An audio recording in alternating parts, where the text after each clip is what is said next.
Hello everyone, welcome back to the TJOmega channel for day 1349 of our daily content grind. So, this is a Patreon request, and such an obvious one, I thought I had already done something like this, but a cursory glance through the search of my page said no, I have not. Okay, so we need to rectify this, because I did the worst toy lines, so obviously the counterpoint is to eventually do the best toy lines. And if you watch this channel long enough, no prize for guessing number one, but hey, I get to talk about it again, right? But that said, there's a ton of really good Transformer lines over the years. I can't include them all, and this is going to be a very subjective list. No matter how objective I try to be, my favoritisms are going to leak through. So, not every line is going to make it on here. RID 2001, for instance, is a solid line, but it's mostly made of repaints and refreshes, so I can't really include it based on the few new toys they gave us. Transformers Prime had those unfortunate growth pains because they had that shift in the budget. It went from like a stellar line for first edition to whatever the rest of it was. You know, and a lot of toys in that line unfortunately suffered from just the rush job of having to make it much cheaper. And then with modern lines, I kind of feel like they're just doing what they need to do. It doesn't mean they're producing bad toys, but they're not producing ones that, in the grand scheme of the Transformers franchise, really excel. And that's what I was looking for out of this list. The lines that excelled, that for their time were absolute standouts and very, very good. So, a few of your favorites might not be in here. I apologize. Also, just for a few ground rules, I'm not going to include any repaint or reissue line as part of this. Mostly, for the most part, I want lines that were fresh. And I'm going to try and break up, like, I'm not going to include all of the Unicron trilogy as one line. I'm not going to include all of Generations as one line. We're going to break it up as appropriate, okay? All that sound fair? Too bad, I'm doing this list anyway. Here are the top 10 Transformer toy lines of all time. When you see what number 10 is, you will know I am not kidding around. Classics is known as one of the best Transformer toy lines because the toys did away with the gimmicks that kind of were invasive to the last few years of Transformers and got the first toys for like collectors and for like the old school fans that we had in forever. Here's the first brand new Starscream we've had since the original, and by the way, you don't have to part form the wings and tail fins. Here's a new Optimus Prime with a modern style to his vehicle mode, but still this powerful warrior who looks way better than the last time we tried to do G1 Optimus Prime. All of this, and you didn't have the gimmicks getting in the way. They were just dead solid action figures, but they still had a few fun features here and there to really make them stand out. They're just dead solid toys. And you know the reasons why it's only number 10 on the list. One, I don't know why the minicons were in there. That was a little bit weird. The minicons, most of them weren't great. But also, it's just too short. This was a half-year toy line to just bridge the gap between Cybertron and the '07 movie. So it really didn't have time to stretch its legs. We got that in Universe 2.0 and then the Generations line hereafter. But for the brief moment that this was the toy line, it was kind of magical. And, you know, it's hard, like, I think because there's so few, you know, it's hard to like fault it for like anything really. So yeah, Classics number 10. We can only go up from here, which is kind of scary.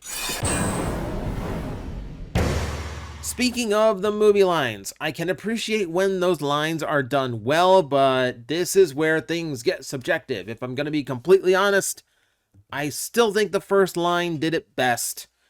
And mostly because the toys felt more fun. Like, they weren't bogged down by weird gimmicks like they had the automorph thing, which was neat. It was appropriate for the movie line. But they didn't have weird things like the Mech Alive gimmick with like the visible gears and all that, and like the rotating parts in them. They didn't, or like the gigantic weapons that were, the mech tech weapons. It was just solid Transformers. And they hadn't gotten to the point where the design philosophy revolved around accuracy yet. Meaning that these were maybe not as accurate as they could have been, but they were much more solid and I felt much more fun to play with. I experienced the '07 movie Optimus Prime mold again last year, and I was very happy with it. I would rather play with that toy 9 times out of 10 more than the Revenge of the Fallen.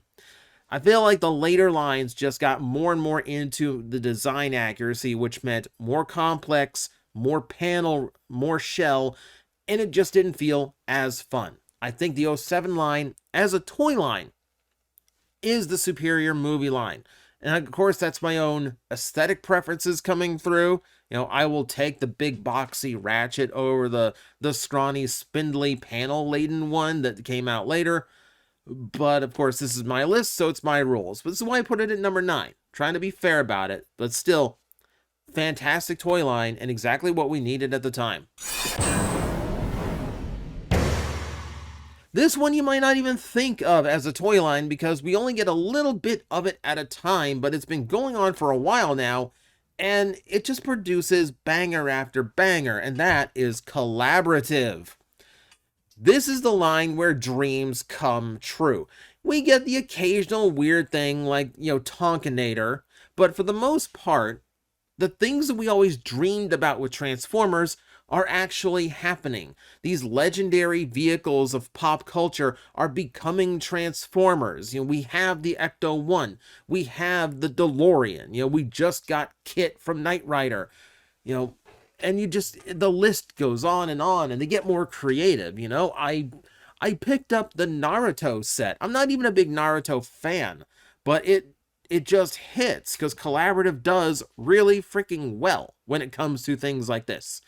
And it's a fun set. It really is. And most things out of collaborative, even if they are not fun for you as a Transformer collector, they are still doing exactly what they're supposed to do. Being being something for outside collectors that can get them into the concept of Transformers. And in that, when you view them that way, even the ones like Maverick that might not satisfy as a Transformer toy is absolutely going to hit Top Gun fans really, really hard. And that is your gateway into Transformers. Hi, welcome in. Point being, whether you're looking at them as a marketing stunt to get outside fans in, or a chance to have dreams come true, even if they don't turn out great sometimes, hello, Transformers G.I. Joe. The point is, few lines are as fun as this one, and few lines make things happen as well as this one does. So yeah, I love this line, and it's always one of those where I'm always excited to see what the next one is. It is time to pay respects. One of the list limitations that I decided on, one of the rules, I didn't want to include any current toy lines because most of them we haven't had for long enough to really make a determination on them. Missing Link is great. I can't judge Missing Link as a toy line based on essentially 2 molds so far. That said, there is one toy line that is current, but also long-lived, and that would be Studio Series. Granted, I think Studio Series does have a lot of misses, but you can't argue with a Transformer line that has gone on for 8 years and counting, and has barely had to do as much as redo its packaging style. It is the most consistent toy line Transformers has ever had as far as popularity goes, and it is also becoming one of the more diverse, as we included the '86 movie, and now we're getting into Gamer Edition toys. So it's becoming an interesting hodgepodge of various Transformers media that normally does not get as much attention, which is kind of cool. Not to mention, if you're a movie fan, this line was absolutely designed for you. Here is all the movie characters with modern figures, kept in scales, so your collection looks really, really solid. I can't fault the line for doing everything basically correct to its original intent. I would argue that the line is waning. It's running out of ideas, and some of the figures it's producing now aren't as great. I just got the Hatchet because I was curious. I regret the Hatchet. And that's the reason why it's not any higher on the list, is I do think it's fallen off a little bit. But when it was strong, it was extremely strong. And me as a G1 fan, the 86 stuff has been brilliant. So yeah, for a line that's been around this long and looks like it's going to be around even longer, you got to respect it. It has done what was previously thought impossible, keeping a Transformer line alive for more than 5 years. This is going to go on longer than G1, which is crazy to think about. I mean, you know what? I think it's earned it at this point. This one is a personal favorite of mine. Granted, maybe not for everybody, but I feel like this one had a lot going for it. Titans Return. This is one of the lines I had the most fun with because they just did so many things right with this line. I loved it. So the big thing, the Titan Masters, I love the idea of just making the Headmaster gimmick something that's universal, where we can sell the spare heads that also have accessory weapons to kind of mix and mash and come up with things. Customizers are going to love stuff like this, but also it created a play pattern that Transformers hadn't had in a long, long time. It felt like a classic gimmick line without really sacrificing a whole lot. You got a whole lot of classic characters back. The Headmasters were finally allowed to return. But the big thing to me was just how well everything played. You had Legends class toys where the Titan Masters could ride inside them in vehicle mode. You had them riding in vehicle mode in the Deluxes and Voyagers, but with mounting points so more could ride on top. All the Voyagers were triple changers, which was absolutely fantastic. You had larger figures, the leader classes that could turn into bases. Oh, and by the way, 6 shots back. That little character. Overall, and just some really clever toys. There's some of my favorite toys that I still pick up and mess with from time to time came out of Titans Return. It's just using Headmasters as an incredibly interesting gimmick, a line-wide gimmick, and just making it fun. And making really good toys while they're at it. This is a line that didn't have a whole lot of misses. Broadside notwithstanding. But I loved this line. I absolutely loved it. It felt fun. It was playful. It had a great gimmick to it. And yeah, I'm kind of happy that they're still occasionally doing one here or there. I miss it. This had a spirit of fun to it that I don't think they've been able to capture since. We need to start respecting the classic lines on this list. Obviously, they're going to end up high up because of that, because they deserve it. They have earned it. And one of those lines, Beast Wars. Talk about what we needed at the right time. Like, Transformers was considered a dying and or dead brand, in the early to mid 90s. This came along and changed everything, completely revitalized the entire franchise, and is, I would say, the reason Transformers still exists today. And it's not just another one of those weird nostalgia lines that just pumps out like a random toy every now and then. Hello, Thundercats. So yeah, the toys themselves, revolutionary. The ball joint engineering gave us a higher level of articulation than we ever got. The toys were different and fun. They actually incorporated gimmicks without being too invasive about it. You had, the advent of things like transmetals that got people like me back into the line. Me as a little kid wanting robots and seeing robotic animals made me go, now I want Transformers again. Power Rangers, you tided me over long enough. It's time to go back to my original love now. Things like that, and that stand out to me, and just like an overall quality. There's some bad toys in there here and there, but just so much good that can be said about this toy line, and just such a good, brilliant line at such a good time is exactly what we needed back in the 90s. And frankly, I think we're due for something like this again. I think Transformers needs an enormous shakeup like this in order to be interesting again. It's a sense of daring that Hasbro just does not have anymore. And I wish they did, because I would love to get a line equal to Beast Wars in quality or adventurous spirit. But for now, It's a great line for me to go back and enjoy. Since I skipped so many toys in the past, I still get to rediscover this line as it goes, and I've been loving it every time I get the chance. So yeah, this one is very high on my list for good reason. We respect the OGs. It has to be on here eventually, and that is Generation 1. Yeah, by today's standards, primitive. Okay, that's expected, you know? It's a 40-year-old toy line. But rewind back to 1984, and these things were revolutionary. No one in America had seen a toy that could do this, unless you looked at GoBots that came out 6 months before, but ignore that. The point is, it was a revolutionary toy line that sparked a lot of popularity and imagination back then. And it's a line that for a while was really good at keeping up with things and trying to keep itself fresh. For a 4-year toy line, which back then was actually really hard to do. Like, you're looking at basically Star Wars, G.I. Joe, Barbie, and Lego. And that was your lines that managed to stick around for that long. You know, Thundercats, He-Man, like none of them managed to stick around for as long as Transformers did. You know, and that would be true, you know, that'd be true until Ninja Turtles, you know, so it was kind of a huge deal, kind of a revolutionary thing. Obviously, the line came up short. Obviously, the line started to falter. Obviously, it flatlined. We all know that. We've been through that on this channel many times already. But when it was around, yeah, the line was fantastic. And even like as simple as they are, I think a lot of those toys are still fun to mess with from time to time.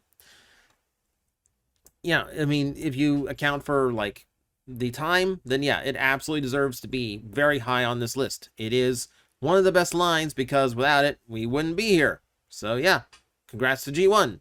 But that said, that doesn't mean you were perfected. No. If we want perfected, we have to go all the way to the top. That would be the Masterpiece line. Obviously, best toy lines, this is going to be in there eventually. So let's just get this out of the way now. Yeah, Masterpiece is amazing. There's so many toys in it now that could be your toy of the year every single time. You know, it's just that one toy line that comes out when you know it's going to be an incredibly impressive toy. You know, even now when there've been a few mishaps with the line, sorry, Hound, you can still buy new stuff from this line. It's still dependable. Like, I bought the Rhinox. I got the Masterpiece Rhinox, and it's fantastic. You know, it does what no Rhinox has managed to do, which is make that thing cartoon accurate. Absolutely phenomenal. I love that someone finally managed to do it. And with this line, like, there's really just no question, you know? It's Masterpiece for a reason. Most of the toys that come out for this are the best toys those characters have ever gotten and potentially will ever get. Yeah, it's Masterpiece for a reason. Now, that said, if we're thinking toy-wise, I do think there are some that are better. Masterpiece can be overcomplicated. Masterpiece can be very intimidating because it's a very expensive toy line that can be very involved to mess with. So, as a toy, maybe it's not quite the best line, but it is still easily a fantastic line that goes out of its way to do as much as it can to perfect the idea of these Transformers and their original intent. So that puts you very high on this list. But we still have room to grow. This one is going to be divisive because I don't think there is any Transformer line that has divided fans as much as this one, and it all comes down to aesthetic. But we put that aside. Judge it based on the toys and not just the overall look. You can have differences in opinion on art style, but when I am looking at this from a fun toy state of mind, when I am looking at this from how well the toys are engineered, the accuracy to how they are portrayed in the cartoon, and just overall just fun, then animated has to be this high on the list. the they're toys that shouldn't function. Like, the toys, when you look at them in robot mode, they shouldn't work. They shouldn't look like they could transform into an actual vehicle. They're too round. They're too smooth. Like, how do you get a square car, a boxy truck, or anything like this out of the... Oh my god, now it is. Oh my god. There's a magic to this toy line. I genuinely feel like it's some of the best, smoothest engineering we ever got. It's not just the fact that it accomplished cartoon accuracy in a design style that should not have been possible to capture in plastic, but also it's just a line that just was done so well. Like, intuitive. The line I always heard, the word that everyone said when this line came out and they were describing it was intuitive. Everything felt smooth about how these toys transformed. Everything made sense. You know, like, there were no points in messing with these toys where you would get lost. It all flowed, as well as the designs themselves flowed. Marvelous toy line. Absolutely marvelous, and one that I wish we had taken more lessons from. You know, whether that is creating such a smooth Bumblebee that transforms so nicely, or something that gets crazy like Lockdown and makes you think a deluxe class is actually a Voyager-sized toy. Brilliant toy line, and one I don't think we'll ever see the likes of again. And if seeing how modern engineering has handled animated and realizing the modern ones are still a pale imitation of what they were producing in 2008, I think that says a lot about how good this line is. But many of you have been watching this channel long enough to know there's only one that's going to reign supreme. And while this is the subjective part, it's very easy to say Masterpiece is the #1 line of all time. It's easy to say animated because the engineering is so impressive. You could put Generation 1 because it's the original, and for its time it was enormous. You know, and we wouldn't be here without it. Or even Beast Wars for kind of the same reasons. But if I'm going on consistency and just fun toys, and just toys that feel good, you know, that's Cybertron. I can pair this out from the rest of the Unicron trilogy that I kind of felt got bogged down. I could have put Energon on this list somewhere. I might even be able to justify Armada, as much as I dislike some toys from that line. It's the consistency that lets me put, Cybertron on its own personal pedestal. I love the design style and the aesthetic of this line. I think it is an absolute wonder of evolving the original Transformer style into something more modern. I love the take on Optimus Prime. I love the take on Starscream. I love how there's enough of the classic to really hold you as an old school fan, but they're still throwing a ton of new characters at you, and the characters are good, and the designs are good. You know, Scourge is a fantastic dragon transformer and a fantastic looking design. Sideways, we just took a look at a vintage Sideways. It's still one of the best they've ever made. You know, and I could say that about a lot of the toys in this line. They all felt good. They all felt solid. They all had gimmickry, which normally I'm against, but it was all out of the way. It was intuitively included. It was fun to collect all these different cyber keys. Myriads of reasons. And then you get to the variety. You had your Earth vehicles, your futuristic vehicles, your Cybertronian. You had your construction vehicles. You had your Beast. You had your Dinos. You had some fantasy creatures. You had just jets, spaceships, a little bit of everything. Anyone who likes any type of vehicle should be able to find something in Cybertron that goes, that's mine. That looks cool. Do you want a little spider walker like you see in like a Mission to Mars kind of movie? Yeah, we got scrap metal here. And we got them in 3 colors. You're welcome. A line I feel like did everything right at just the right time. Aesthetic, articulation, build quality, gimmick, character, just variety. Over and over and again. I feel like this toy line just nails it. So yeah, it's a personal favorite of mine. Like I said, I think anything of the top 5 honestly has a claim, a stake in #1. For me, though, if I'm talking the best Transformer toy line of all time, I still think it's Cybertron, for all the reasons I mentioned, and even more. I think I've done whole videos on why I think Cybertron is the best toy line of all time. You can go watch that if you want me to elaborate further. For now, we're going to wrap it up here, and I'll let you disagree in the comment section below, as long as you keep it nice and civil with each other. So, go ahead, have fun, and thank you all for watching. I will see you next time. Hello everyone, I am Astral Agent Magnetar, a Tokusatsu VTuber, and I am streaming 4 times a week over on Twitch, Monday, Tuesday, and Wednesday afternoons, and a special late night one on late Friday/early Saturday. So come watch, come hang out, and let's make an impact together.